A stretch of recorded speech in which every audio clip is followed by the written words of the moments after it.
Hey everyone, it's Kaylee Bedingfield here. I hope you have all enjoyed this semester. We're almost done, so good luck to the rest of y'all. Beginning in 2004, a social experiment emerged in the US attempting to widen the spectrum of what is considered beautiful in today's society. Fast forward 10 years later, the social experiment, widely known as Dove's Real Beauty campaign, still exists today. Holding on to the mission of imagine a world where beauty is a source of confidence, not anxiety, Dove strives to help everyday women see that they are perfect just the way they are. To give you a little bit of backbone to the campaign, it was based off of a global study conducted in 2004 called The Real Truth About Beauty, a Global Report. The driving force of the study was to gain a global understanding of women, beauty and well-being, and the relationship between the two. Researchers Nancy Etcoff and colleagues saw that there was a growing concern of the portrayals of female beauty in popular culture helping to perpetuate unattainable or unauthentic beauty ideals. Researchers thought that these unrealistic ideals could also impact a woman's well-being, happiness, and self-esteem. Funded by Dove or Unilever, rigorous academic research was conducted before the campaign even launched. By using Strategy One research firm in New York, quantitative data was gathered from 3,200 women from the ages 18 to 64 in 10 different countries. Telephone interviews were conducted in the US, Canada, Great Britain, Italy, France, Portugal, the Netherlands, Brazil, Argentina, and Japan. 300 interviews were conducted in each country except for the US, where 500 interviews were conducted. In Nancy Etcoff's foreword, she presents that the study was not created to suggest that women are self-loathing, in despair, or mere victims, but with how beauty ideals have evolved over the years, women do not feel power and pride in their beauty either, especially in a culture that values beauty highly. With a study in 2004 showing that only 2%, and I repeat, 2% of women feel that they are beautiful, Dove's campaign sees that there is an enormous amount of room for improvement.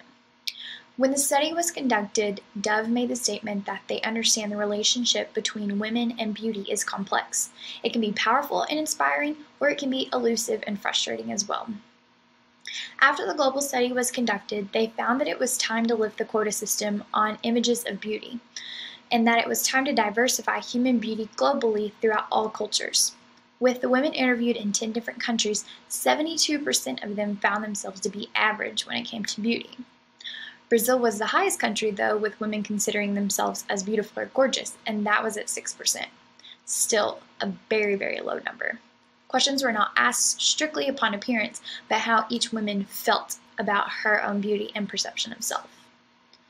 Ironically, when women were asked about what made them feel beautiful, it wasn't external reinforcement like, oh, you look so beautiful today, but it was loving relationships, self-realization, and self-care that were at the top of the list. Being loved was at 88%, which was the very highest. When it came to physical attributes, majority of the participants in the 10 countries said they would never consider cosmetic surgery, but 54% of Brazilian women said they would consider it or already had cosmetic surgery, which could explain why Brazilian women had the highest perceptions of considering themselves beautiful or gorgeous. With the results, it was also interesting to see how women of different countries rated different qualities of what makes a woman beautiful.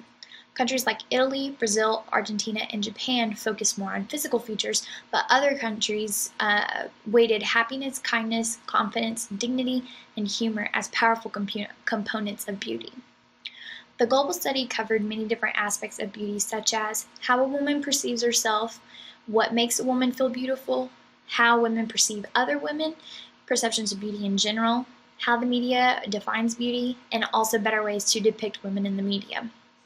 After surveys were conducted, the overall consensus from all respondents was that women around the world would like to see the media change the way it represents beauty.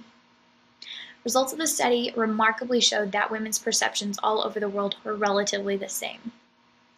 The study deconstructed beauty ideals across the world, but also deepened what it is that will make a woman feel beautiful, so the campaign could have good ideas as to how they're going to change their minds of what makes a woman beautiful.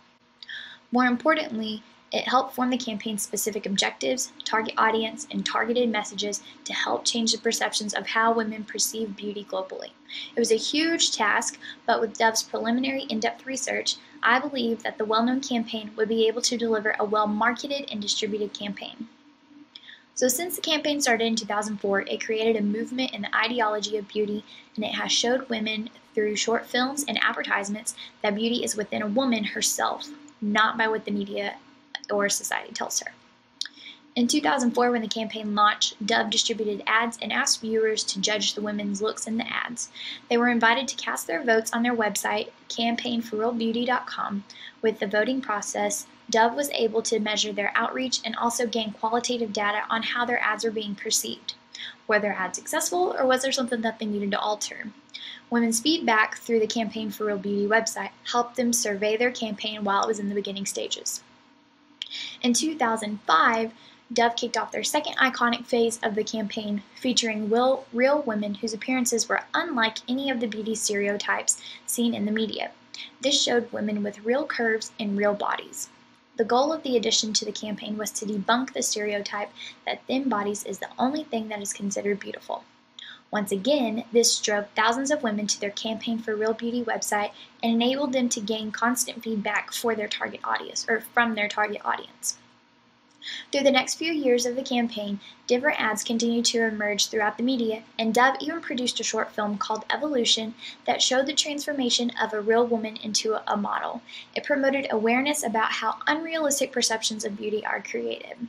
Dove continued to amp up their campaign through other short films, continuing global research, and creating new and improved campaigns to help celebrate real beauty and teach those of later generations to love themselves just as they are. In 2011, the initial study that started the campaign was revisited, and researchers found that 4% of women collectively considered themselves beautiful. While it was still a low number, Dove's continuing research showed that the campaign helped increase how women perceive themselves. The campaign proved to be effective globally, and it continued to grow throughout the years. The most iconic message for Dove's campaign was the beauty sketches, where women described their physical features to a forensic artist. The YouTube video has been viewed more than 20 million times and won an award in 2013 at the Cannes Lion Festival. So what are my thoughts on this campaign? Well, I believe that it is an extremely successful campaign, and while it still has a ways to go, I still think it can help change the beauty ideals that women think every single day all over the world. In my opinion, I believe that social comparison theory and social cognitive theory play a role in this campaign due to how women perceive themselves and how they compare themselves to other women, whether it may be interpersonally or through the media.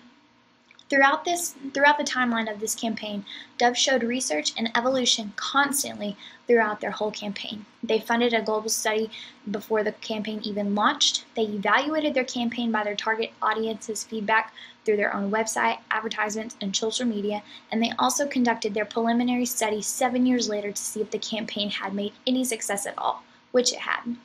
As far as I know, there are campaigns that are similar to Dove's Real Beauty campaign, but to my knowledge, there's not another campaign to this degree that competes with Dove.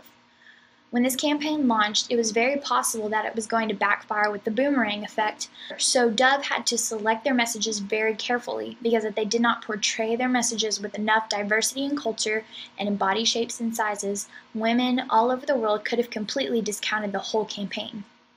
As we can see in some of their campaign photos, they do show diversity, but I'm sure critics will say that more diversity is needed, which I agree, because beauty comes in all different shapes and sizes.